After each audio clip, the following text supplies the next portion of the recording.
brzina, kao da je jednostavno 100-200 metara ili 500, neka je to da imaš ovakav tempo, međutim, nakon skoro cijelog maratona izražano veliku borbu, veliku bitku, krenuli su Lađari Kusara i Crni put, čini mi se ima malo prednost i vidjet ćemo koje će od ove dvije momčadi ući prije onaj kanal što vodi ispred, što vodi uspred Pločansku rivu. Dakle, zaista veličanstvena slika, nevjerojatno, kažem, ne pamtim, gdje sam na prethodnim maratonima video preticanja, preveslavanja tijekom maratona, ali to je bilo na samoj parti maratona, međutim ovo je zaista za nevjerojatni i evo, crni put, crne majice iz ove situacije u koje sam ja, čini mi se, imaju malu prednost, ali imaju tu prednost. Dakle, oni su čekali i eto, kad su prošli crnu ligu, kad su izašli iz Čereviše, pa kad su došli na ono prišćenenje Crne Rike prije ulaska u Sablinu, odnosno ono Sablinskog mosta, krenuli su preticanje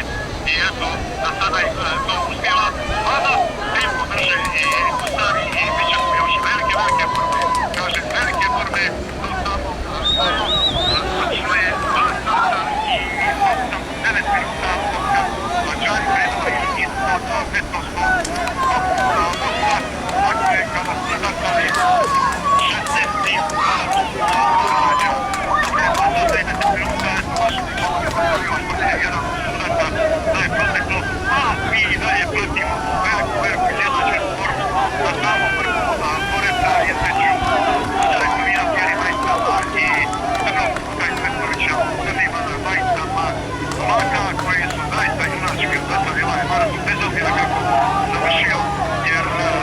kad bi pobjede ovdje bilo bi to kasno vrijeme njihova osvega pobjeda do Blakona, bili su najbolji na Slicu, osvojili su prvo mjesto, tamo bila samo na Tomašku, ti vreći. Pominjali su mi neki 12. kad su bila, evo, na Žiku kada mu predstavi ovaj ulazak Ploča i ovaj kanal, vidjet ćemo kako će se razvijati ta borba između Kusara i Crnog puta. Oni su kojih 50-ak metara iza nas, ali u svakom slučaju bit će ovo sada neviđena borba za prethodnih maratona, jer bez obzira koja Lađa prva uđe u ovaj kanal, dođe u Pločanski zaljev i tamo nas ponovno očekuje još jedna velika borba između Rovinjana i Crnog puta i poravnata je ta borba, kažem, svaka čast jednoj i drugoj momčadi, jednoj i drugoj posadi Lađara, jer velika će sad biti greška za Lađu i nesreća za Lađu Crnog puta. Nesreća za Lađu Crnog puta, zapili su u jednoj bovi jednog gajića i jednostavno Kusari iz Kovina su pobjegli. Nesreća za Crni put, izgleda da će i preteći i momčad Sabline, te ipak su se uspjeli ili da Sablina i sada preteće Crni put. Nevjerojatno, zaista nevjerojatno da je ovo neko režirao, ne bi mogli vjerovati, jer Crni put zaista nije imao sreće, vidjet ćemo da li su izgubili i tu poziciju,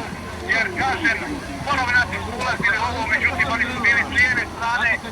zakačili su jedan konop oko ove gajića koji je tamo markiran i eto, ništa od velikog štita za momčad Crnog puta.